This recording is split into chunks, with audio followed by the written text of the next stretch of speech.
المباراه محمد، الاخطاء كتيره جدا دفاعيا خط الوسط، حتى من المدرب، تغييرات المدرب فتحت وادت فرصه. كريم قال لك تغييرات انتحاريه فعلا طبعا. انت كنت مباراه في مجموعه بالظبط، مش مباراه خروج مهزوم عشان تبيع كل الاوراق. عندك فرصه كبيره جدا انك انت تكسب مباراه واحده تصعد للدور القادم. فاعتقد ان هو مدرب قليل الخبره في البطولات الكبيره.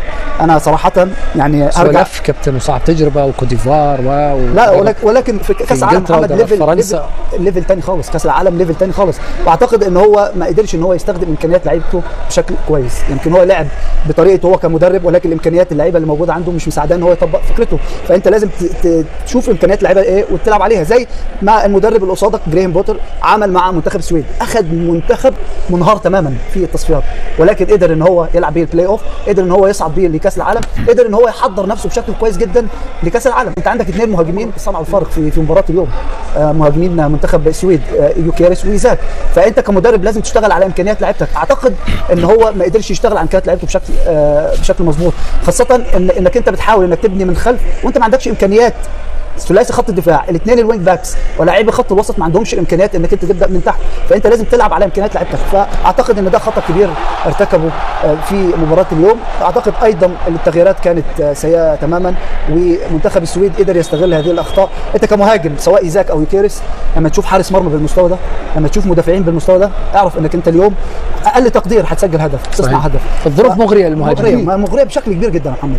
فشوف ان منتخب تونس سهل المهمه تماما على منتخب السويد في مباراه اليوم، وبدايه سيئه لمنتخب تونس. وعليه صبري ان هو هل لك وجود اللمس او وجود الشيب او السنسر داخل الكره يوضح ان هناك لمس حدث بالفعل من ايزاك، وبالتالي بدات لعبه جديده وبالتالي يوجد تسلل. بالضبط، يعني اللعبه من الاول كانت اوفسايد، بعد لمسه ايزاك كانت لعبه اخرى، فاللاعب في وضع صحيح. واعتقد ان ديت مفيده جدا لكره القدم حاليا يا محمد، لان في بعض الاوقات يعني لو رجعت للفار ممكن يكون في شك ان ايزاك لمسها ولا لا. بعدين انت عارف لعيبه الكره اذكياء جدا، يعني شوف ايزاك بعديها راح للحكم قال له انا لمست الكره، ولكن عدم وجود السنسر ده ممكن يضع الفار في وضع ان ما يعرفش ان ايزاك لمس الكره ولا لا، فبتبقى فيها مشكله كبيره. ولكن طبعا مفيده جدا لكره القدم، واعتقد ان هي قرار صحيح من الفار وحكم المباراه. ولكن يعني مجمل المباراه لازم يتعلم من اخطائه في مباراه اليوم، بدايه من بدايه المباراه. ما ينفعش تبدا مباراه امام منتخب عنده اثنين سترايكرز بالطريقه ديت، ما ينفعش انك تبدا من الخلف امام لاعبين قادرين ان هم يضغطوا بشكل كويس. لازم تلعب على امكانيات لعيبتك، فلازم يتعلم من اخطاء اليوم للمباريات القادمه، لان عنده مباراه اليابان وعنده مباراه هولندا، مباريات صعبه جدا في المرحله القادمه. حدث الزملاء عن لموشي للتوضيح. مشوار لموشي التدريبي ليس مشوار قصير، أكمل تقريبا 14 سنة من التدريب منذ أن بدأ عام 2012 مدربا لمنتخب كوت ديفوار، ودربه في كأس العالم مع مجموعة مميزة من اللاعبين، دروغبا ويايا توري وبوني والكثير من الأسماء المميزة. دعونا نستمع للموشي مبرر ربما أسباب هذه الهزيمة اليوم أمام السويد. شكرا لكم. في الاستوديو يحضر الى جانبي مدرب المنتخب التونسي صبري لاموشي. كوتش je comprends parfaitement votre déception. أفهم خيبة الأمل في ضوء هذه النتيجة الثقيلة. لو أغفلنا النظر عن النتيجة الثقيلة كانت هناك أخطاء فردية، والمنتخب السويدي كان قوي جدا في الهجمات المرتدة. أنت حللت المباراة، هذا ما حصل في المباراة. هم سجلوا أهداف بناء على الجودة الفردية. طبعا هناك أخطاء فردية لم تساعدنا. عدنا في النتيجة بواقع 2-1، وفي بداية الشوط الثاني بدأنا بطريقة جيدة.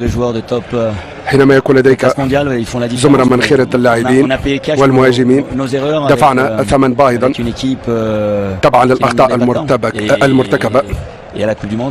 نحن في كأس العالم، وكأس العالم لا يرحم. المباراة القادمة ستكون أيضا صعبة، ولا بد من تحفيز اللاعبين سيكولوجيا، وكل شيء قائم في عالم كرة القدم.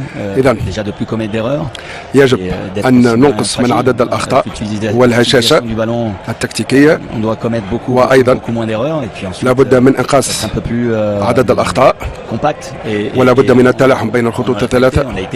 لم نحقق التلاحم، لكن المنتخب السويدي كان أحسن منا من حيث الجودة الكروية الفردية.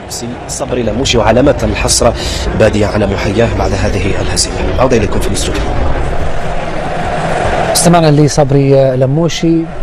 هل كانت أجوبة مقنعة في رأيك؟ وتحدث عن الأخطاء الفردية، لكن لم يؤكد بأنه أخطأ في التعامل مع هذه المباراة. هو بيتكلم ويقول لعبنا ضد لاعبين من طراز عالمي، عارفين نحن، وكل مباراة هيلعب ضد لاعبين حتى اليابان، حتى اليابان وهولندا، حتى هولندا. لما اذا تلعب كاس عالم ما تكونش حاضر يعني ايجابيات حسب رايي ليس مقنع.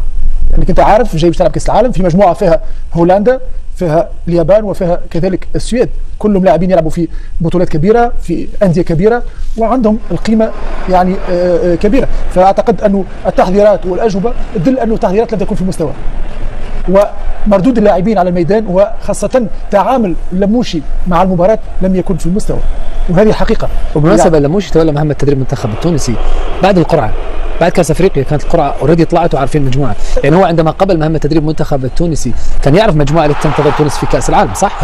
اكيد يعرف. القرعه كانت في ديسمبر وتعيينه صار تقريبا قبل 3 اشهر. حتى كلامه يعني مع الصحافه يعني الهدف هو الترشح للدور الثاني، وهذه ما تنجمش تبرد. منتخب تونس 7 مرات في كاس العالم و7 مرات لم نترشح للدور الثاني، والهدف نتاعنا هو المرور.